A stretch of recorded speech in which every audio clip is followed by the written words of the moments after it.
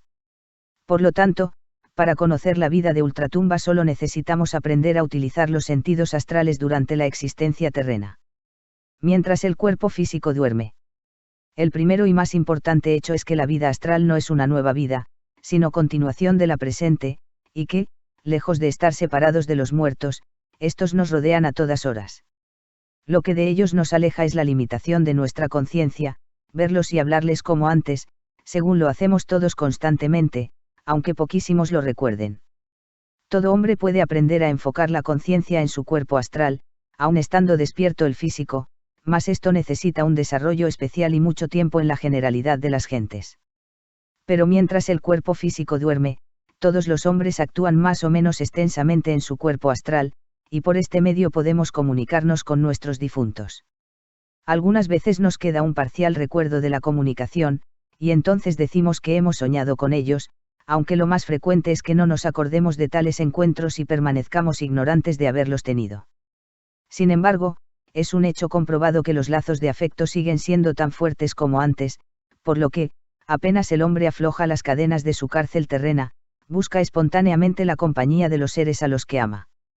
Así es que, en vez de pasar el día con ellos, pasa la noche y tiene conciencia astral, pero no física, de sus visitas nocturnas. Periodo de siembra. El mundo equivale, en cierto modo, a lo que conocemos por purgatorio. El mundo mental es la eterna bienandanza que soñaron los monjes y cantaron los poetas, pero no un sueño adulto, sino viviente, y una gloriosa realidad. La vida astral es dichosa para uno e infeliz para otros, según la disposición en que previamente se colocaron, pero todos gozan, después de ella, la felicidad perfectamente adecuada a las necesidades de cada cual. En la mayor parte de los hombres no está la conciencia suficientemente evolucionada para actuar con desenvoltura en los vehículos superiores, por lo que hay ciertas modalidades solo accesibles mediante los sentidos físicos, aunque una vez alcanzadas en pleno despertar aquí abajo, pueden proseguirse en mundos más elevados. Así tenemos que, a pesar de lo ilusorio de la vida física, podemos considerarla como el periodo de siembra durante el cual actualizamos fuerzas cuyo rendimiento cosecharemos en las más favorables y fructíferas condiciones de las esferas elevadas. Esto en nada altera el fundamento de la realidad superior de las más altas esferas ni debe entibiar nuestro convencimiento de la eterna verdad de que la muerte es para nosotros el tránsito a mejor vida, y que cuanto de glorioso y bello conocemos ahora, no es nada comparado con la belleza y gloria de los mundos a que nos conduce, pues al atravesar la puerta de la muerte se nos cae la más tupida y opaca venda de cuantas nos impiden ver el rostro de la eternidad. Las primeras impresiones. ¿Qué es lo primero que vemos al mirar en este nuevo mundo? Suponiendo que uno de nosotros transfiriese su conciencia al plano astral, ¿qué mudanzas le llamarían primero la atención? Por lo pronto, apenas advertiría la diferencia y pudiera suponer que está viviendo lo mismo que antes. Así como la materia terrestre presenta tres estados: sólido, líquido y gaseoso, cuyas condiciones son distintas, así también hay diferentes grados, densidades y condiciones de materia astral, análogos y correspondientes a sus similares de la muerte física.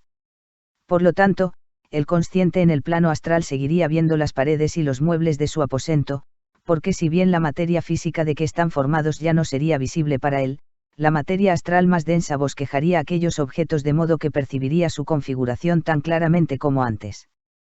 Si examinara el objeto de cerca vería moverse las moléculas constitutivas, cuyo movimiento es invisible en el plano físico, pero como pocos moradores del plano astral observan de cerca los objetos que les rodean, la mayor parte de los muertos cree de pronto que no ha cambiado de condición, pues ve los familiares aposentos de su casa, las mismas personas con quienes convivió, porque el cuerpo astral de estas últimas está al alcance de su nueva percepción.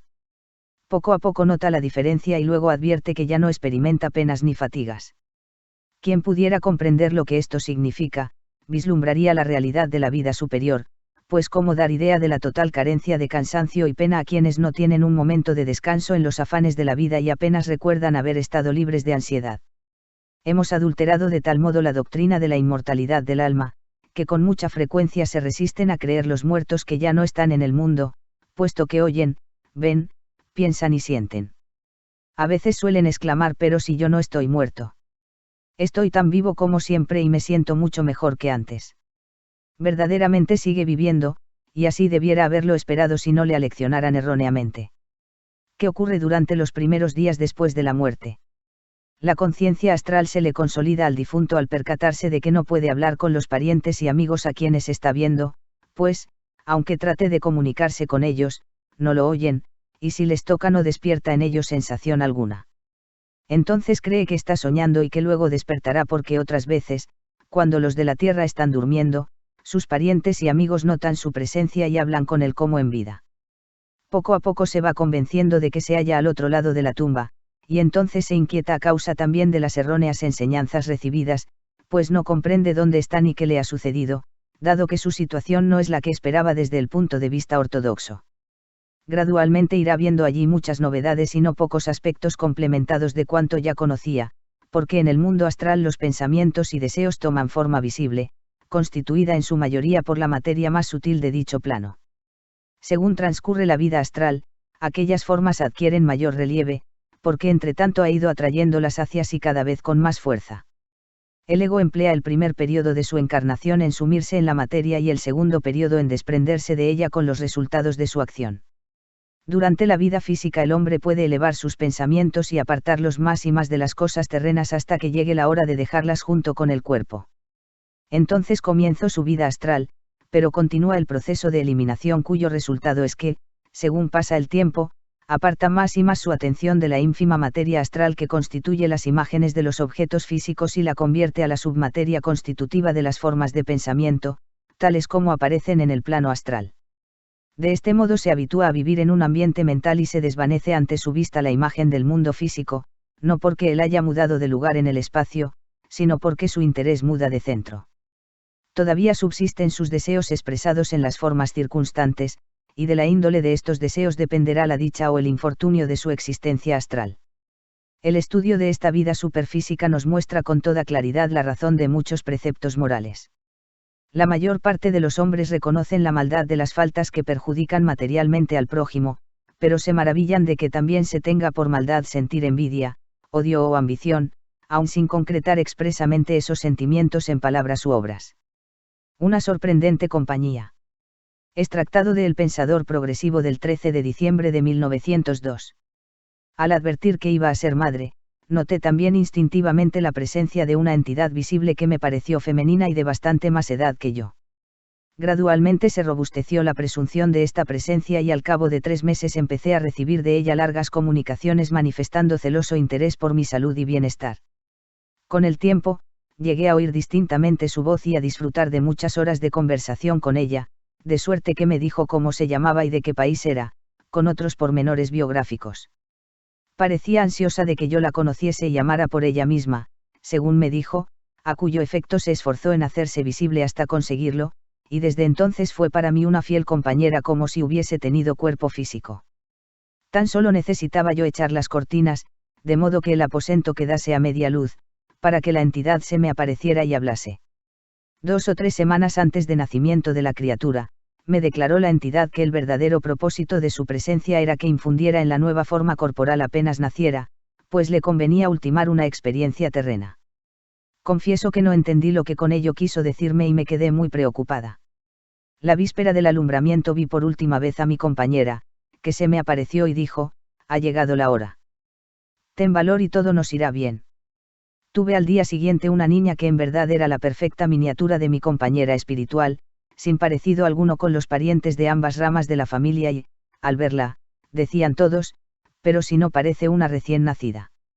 Me sorprendí en extremo al leer años después un libro muy antiguo, la biografía de la mujer cuyo nombre y antecedentes me diera como suyos la entidad amiga, aparte de ciertos pormenores que nadie más conocía.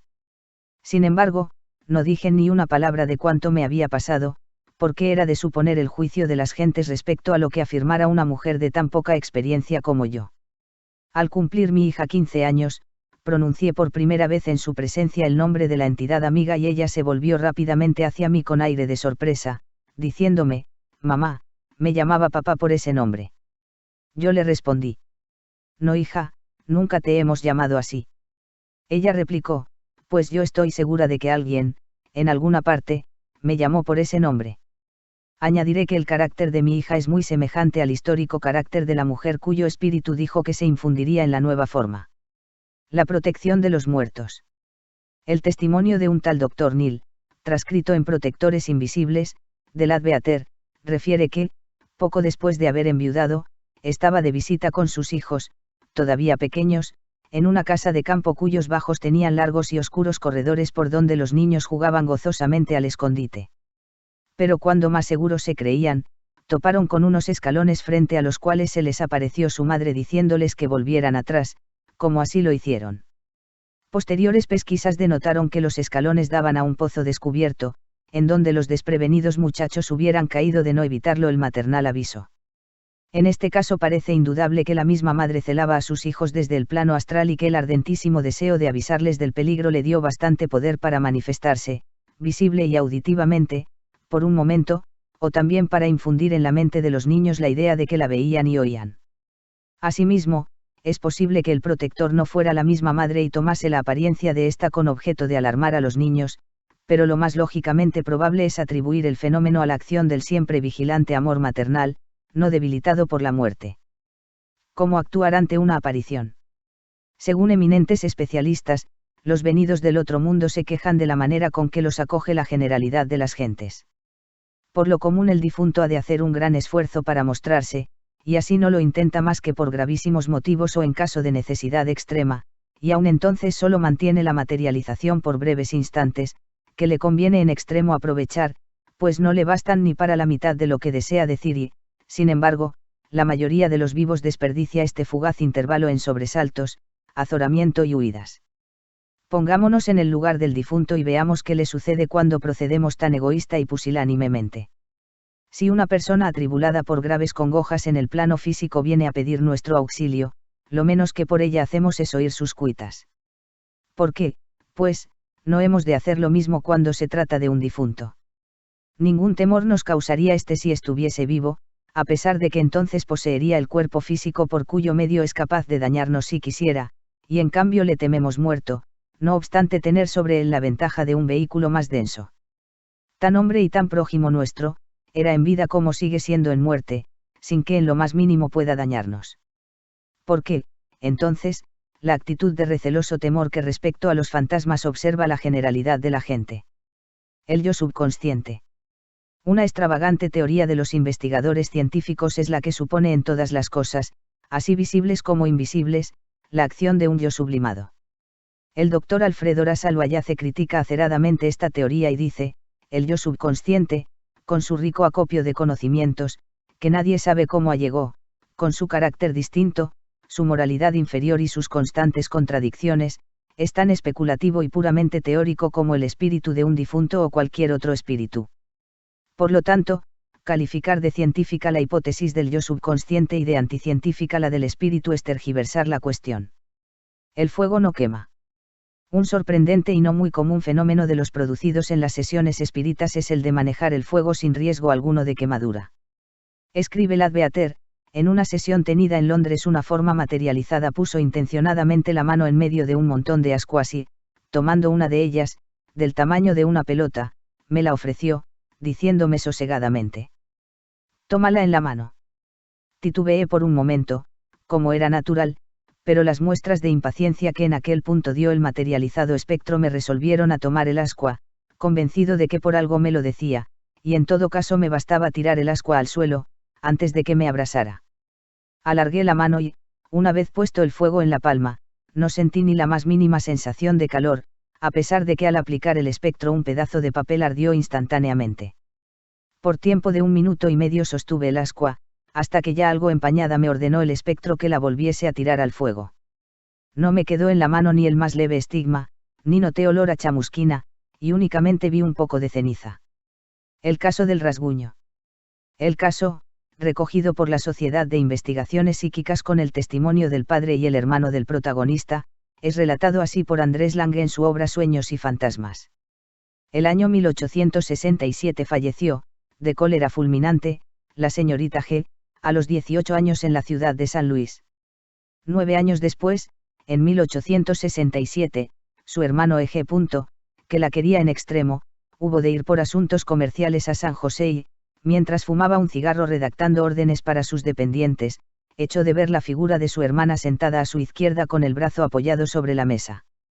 Sin reparar en la imposibilidad del contacto, iba presuroso a abrazarla, cuando se desvaneció rápidamente. Se quedó E.G., con la pluma en el tintero, el cigarro en la mano y el nombre de su hermana entre los labios. La había reconocido por el semblante, el traje, la mirada y la apostura, pero llevaba en la mejilla derecha un arañazo de rojo intenso que su hermano nunca le había visto. El señor E.G. tomó el primer tren que salía para San Luis y refirió en su casa lo que le había ocurrido. El padre quiso echar la cosa a broma, pero la madre cayó desvanecida y, al recobrar el sentido, dijo que al vestir a la muerta le había hecho, sin querer, un rasguño en la cara con la punta de un imperdible, y para que nadie se enterase disimuló con polvos de arroz el arañazo. Conocido este pormenor, ya no pudo dudar E.G. de que había visto a su hermana. El terror de la muerte. Del prejuicio falaz que supone incognoscible el mundo de ultratumba deriva, en gran parte, y está directamente relacionado con él, el terror a la muerte que tan gravemente influye en la vida de muchos hombres. Nadie suele tratar este punto en la conversación ordinaria, pero quienes, como los sacerdotes, están en íntimo contacto con un gran número de gentes, saben de sobra cuán intenso es el terror a la muerte en algunos que la ven como espectro cuya constante amenaza no les deja ni una hora de sosiego. Por supuesto, que quien teme la muerte teme también la de sus allegados, y cuando la de alguno de ellos sobreviene, no solo se entristece por la separación, sino por la suerte que la haya deparado el destino. El conocimiento de las verdades relativas a la muerte desvanece al mismo tiempo el terror y la ansiedad, y el hombre debidamente instruido en este punto considera la muerte como un paso de la vida y se convence de que la existencia de ultratumba no es más temible que la terrena. El temor nace, no tanto de vislumbrar algo espantoso, como del sentimiento de lo incierto y del horror a los abismos sin fondo. Cuando a esta falsa creencia sustituye el definido conocimiento de lo que con el mundo astral se relaciona, el hombre cobra confianza y está dispuesto a arrostrar ecuánimemente su destino. La convicción de que en los mundos superiores rigen idénticas leyes que, en el nuestro, nos pone en más íntimo contacto con ellos y nos acostumbra a mirarlos como residencia propia. Tenemos entonces la certidumbre de que en todos los mundos estamos igualmente sujetos al mismo poder.